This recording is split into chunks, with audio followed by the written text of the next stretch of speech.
Hello guys, 26 जुलाई की first shift का SSC selection post का एग्ज़ाम हो गया है दोस्तों। तो उस शिफ्ट में आए हुए सभी क्वेश्चंस के एक्यूरेट आंसर के साथ में हम आपको सभी क्वेश्चंस दिखाने वाले हैं जीके जीएस के, और कुछ क्वेश्चंस जो इंग्लिश के मिल पाए हैं वो भी आपके सामने होंगे बस कुछ ही पल में। तब तक आपसे एक रिक्वेस्ट है, प्लीज़ आप अगर चैनल पर नए हैं तो सपोर्ट करें और अपने परिवार को जल्दी से 1000 सब्सक्राइबर तक पहुंचाएं। Thank you. सबसे पहले आज का हमारा जो फर्स्ट क्वेश्चन पूछा गया कि भारत में समान नागरिक संहिता लागू करने वाला जो प्रथम राज्य है वो कौन है। भारत में समान नागरिकता लागू करने वाला प्रथम राज्य कौन सा है? तो भैया गोवा भारत का प्रथम राज्य है जहाँ पर समान नागरिक संहिता लागू की गई थी, जिसे गोवा सिविल कोड कहा जाता है। पुर्तगाली शासन के समय लागू हुआ था और 1961 में भारत के विलय के बाद भी जारी रहा, यानी कि जब पुर्तगालियों से गोवा को आज़ाद कराया गया था 1961 में। कब आज़ाद कराया गया? 1961 में जब आज़ाद कराया गया उसके बाद से ही यह लागू रहा सिविल कोड गोवा में। अगर आपसे पूछा होगा कि स्वतंत्रता के बाद समान नागरिक संहिता लागू करने वाला कौन सा राज्य है, तो उत्तराखंड आपका पहला राज्य हो जाएगा स्वतंत्रता के बाद लागू करने वाला।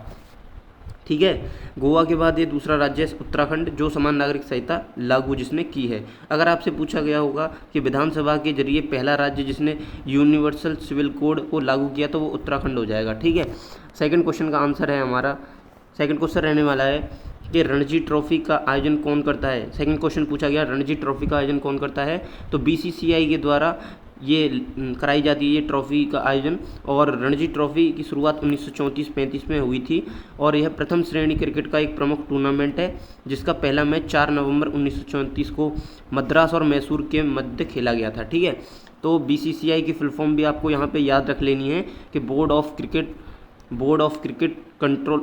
Control for cricket in India. ठीक है, बीसीसीआई की स्थापना अगर बताऊं तो 1928 में बीसीसीआई की स्थापना हुई थी। ठीक है दोस्तों, आपको ये भी याद रखना है।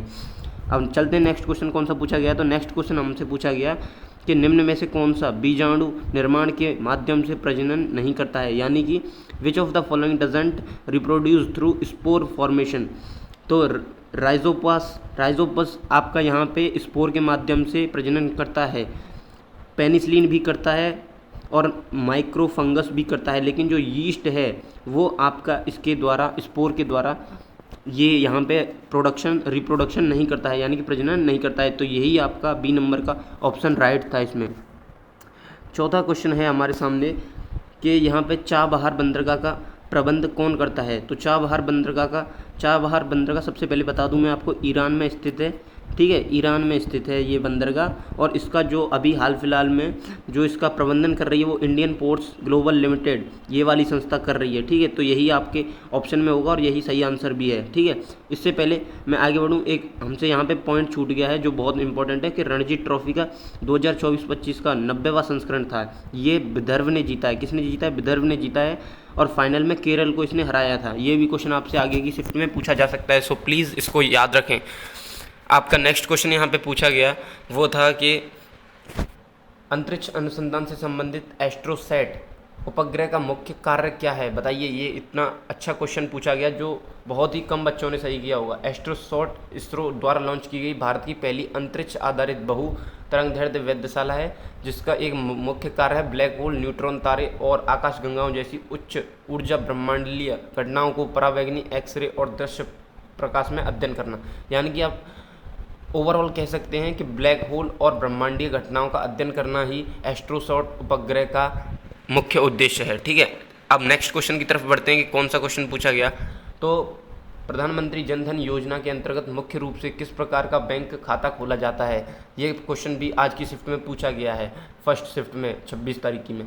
तो जनधन योजना भारत सरकार द्वारा 2014 में लॉन्च की गई। सबसे मोस्ट इंपॉर्टेंट पॉइंट कि कब लॉन्च की गई? 2014 में। यह एक वित्तीय समावेशन योजना है जिसके अंतर्गत शून्य शेष राशि वाला खाता खोला जाता है, यानी कि जिसको जीरो बैलेंस सेविंग अकाउंट कहते हैं वो खाता यहाँ पे खोला जाता है, सेविंग अकाउंट जीरो बैलेंस। ठीक है, जीरो बैलेंस वाला आपका यहाँ पे खाता खोला जाता है। नेक्स्ट क्वेश्चन जो हमसे पूछा गया वो था कि आपका बास्केटबॉल में स्कोर की इकाई को क्या कहा जाता है। तो बास्केटबॉल में क्या गोल कहा जाता है, क्या रन कहा जाता है, क्या पॉइंट या हिट। तो यहाँ पे सही ऑप्शन है पॉइंट कहा जाता है, क्योंकि पॉइंट में हम इसके स्कोर को गिनते हैं बास्केटबॉल के। नेक्स्ट क्वेश्चन यहाँ पे पूछा गया भारत कोकिला नाइटिंगेल ऑफ इंडिया के नाम से किसे जाना जाता है। तो लता मंगेशकर या इंदिरा गांधी या सरोजनी नायडू और या एनी बेसेंट। तो अगर आपने सरोजिनी नायडू चुना है तो आप बिल्कुल सही हैं। नेक्स्ट क्वेश्चन यहाँ पे हमारा पूछा गया, एक उससे पहले एक्स्ट्रा फैक्ट बता देता हूँ इसके बारे में कि सरोजिनी नायडू को यह उपाधि महात्मा गांधी ने दी थी, ये भी आपको एक्स्ट्रा फैक्ट में याद रखना है। और सरोजिनी नायडू ने 1925 के कानपुर अधिवेशन, जो कांग्रेस का कानपुर अधिवेशन था, उसकी अध्यक्षता भी की थी, ये भी आपको याद रखना है, ठीक है। नेक्स्ट क्वेश्चन यहाँ से हमसे पूछा गया कि जनगणना 2011 के अनुसार भारत में किस राज्य की साक्षरता दर सर्वाधिक थी? तो केरल की जो साक्षरता दर थी वो 94% ओवरऑल थी 2011 की जनसंख्या के अकॉर्डिंग, ठीक है। तो ये केरल यहाँ पे सही ऑप्शन है। एक क्वेश्चन पूछा गया, जनसंख्या के वैज्ञानिक अध्ययन को क्या कहा जाता है? तो डेमोग्राफी यानी कि जनसांख्यिकी इसको कहा जाता है, ठीक है। ये एक क्वेश्चन यहाँ पे पूछा गया कि बिहू भारत के किस राज्य का लोक नृत्य है? तो बिहू आपको ज़्यादातर लोगों को पता होगा असम का है, और इसके 3 प्रकार हैं बिहू के, बोहाग बिहू, माघ बिहू और एक काटी बिहू है। बोहाग बिहू अप्रैल में और माघ बिहू जनवरी में और काटी बिहू अक्टूबर में मनाया जाता है। ये आपको मंथ भी इनके याद रख लेने हैं, मोस्ट इंपॉर्टेंट रहेंगे आगे आने वाले एग्जाम्स के लिए। नेक्स्ट जो हमारा क्वेश्चन है यहाँ पे वो पूछा गया कि बेटी बचाओ बेटी पढ़ाओ योजना का मुख्य उद्देश्य क्या है? सबसे पहले तो बता दूं, ये जो योजना है 2015 में माननीय प्रधानमंत्री जी के द्वारा हरियाणा से लॉन्च की गई थी, ठीक है। और इसका मुख्य उद्देश्य है बालिका शिक्षा को बढ़ावा देना और भ्रूण हत्या को रोकना, ये इसका मुख्य उद्देश्य है। नेक्स्ट क्वेश्चन जो यहाँ पे आपसे पूछा गया वो था कि जल जीवन मिशन का मुख्य उद्देश्य क्या है? तो जल जीवन मिशन भारत सरकार द्वारा वर्ष 2019 में लॉन्च किया गया। इसका उद्देश्य है 2024 तक हर ग्रामीण घर में कार्यात्मक नल कनेक्शन के माध्यम से जल पहुंचाना है। नल के माध्यम से प्रत्येक ग्रामीण घर को नल से जल उपलब्ध कराना, ये इसका मुख्य उद्देश्य है। नेक्स्ट क्वेश्चन यहाँ पे पूछा गया कि मुल्क राज आनंद किस विषय पर पुस्तक लिखते हैं? तो मुल्क राज आनंद जो हैं उनकी पहली बात तो प्रमुख पुस्तकें देख लेते हैं, तो untouchable, coolie, 2 leaves and a bird, the village, trilogy and the big heart. तो ये जो पुस्तक लिखते हैं वो लिखते हैं भारत में गरीबी, सामाजिक असमानता और जाति व्यवस्था जैसी विषयों पर पुस्तक लिखते हैं। तो इनमें से जो भी आपके ऑप्शन में दिया गया होगा वो राइट आंसर था। नेक्स्ट क्वेश्चन की तरफ बढ़ते हैं कि ओपेक मध्य पूर्व के माध्यम से किन दो महाद्वीपों को जोड़ता है? ओपेक, तो ओपेक क्या है? सबसे पहले तो बात करें तो organisation for the petroleum exporting countries, एक अंतर्राष्ट्रीय संगठन है जिसमें कई सदस्य देश शामिल हैं, जो पूर्वी एशिया और उत्तरी अफ्रीका को जोड़ता है। इसलिए संगठन एशिया और अफ्रीका को जोड़ता है, यानी कि ये पूर्वी एशिया और उत्तरी अफ्रीका को जोड़ता है, इसलिए दोनों महाद्वीप एशिया और अफ्रीका को जोड़ेगा। यही आपका सही आंसर था। नेक्स्ट क्वेश्चन की तरफ बढ़ते हैं। उससे पहले दोस्तों प्लीज़ चैनल को अगर सब्सक्राइब नहीं किया और वीडियो को लाइक नहीं किया तो ज़रूर से करें, थैंक यू। नेक्स्ट क्वेश्चन है हमारा, हर साल हैप्पीनेस इंडेक्स क्यों जारी किया जाता है? बताइए। तो इसमें जो ऑप्शन है उसके बेस पे थोड़ा सा डिपेंड करेगा कि आपका कौन सा आंसर होगा, लेकिन मैं आपको बता देता हूँ। देखिए, हैप्पीनेस इंडेक्स हर साल संयुक्त राष्ट्र सतत विकास समाधान नेटवर्क द्वारा जारी किया जाता है ताकि विभिन्न देशों में लोगों की खुशहाली और जीवन की गुणवत्ता का आकलन किया जा सके।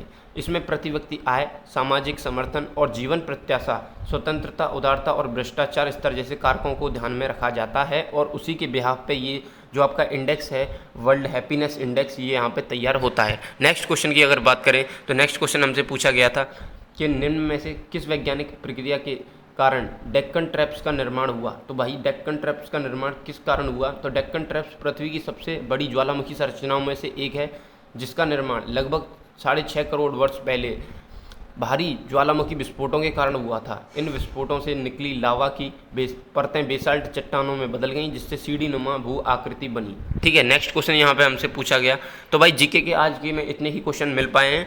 बात करेंगे इंग्लिश के क्वेश्चंस की। तो एक वेनरेबल का सिनोनिम आपसे पूछा गया था, जिस वेनरेबल का अर्थ होता है आदरणीय या सम्मानित। तो ये वेनरेट, रिवर्ड, रेस्पेक्टेबल, रेस्पेक्टेड, ये सभी आपके जो भी इसमें ऑप्शन में होगा वो आपका आंसर था। जियोपार्डी सिनोनिम पूछा गया, जियोपार्डी में से होता है खतरा। तो डेंजर, रिस्क, ट्रबल, पेरिल, ये इसमें से जो भी आपका होगा वो आपका सही आंसर था। एक यहाँ पे आपसे फैसिलेसी और क्यूक्सोटिक का एंटोनिम्स पूछे गए 2, और एक क्वेश्चन यहाँ पे और पूछा गया कि द ईडियम, मतलब इस ईडियम का अर्थ बताना था against the grain. Against the grain वो होता है जब आप किसी चीज़ के विरुद्ध काम करते हैं तो उसे अगेंस्ट द ग्रेन कहते हैं। ठीक है, एक क्वेश्चन यहाँ पे लेफ्टिनेंट की करेक्ट स्पेलिंग आपसे पूछ ली गई। सो दोस्तों, आपको एनालिसिस कैसा लगा आज का? सो प्लीज़ कमेंट करके ज़रूर बताएं। अगर आपने प्लीज़ चैनल को सब्सक्राइब नहीं किया तो ज़रूर से करें। Thank you so much for watching this video. मिलते हैं नेक्स्ट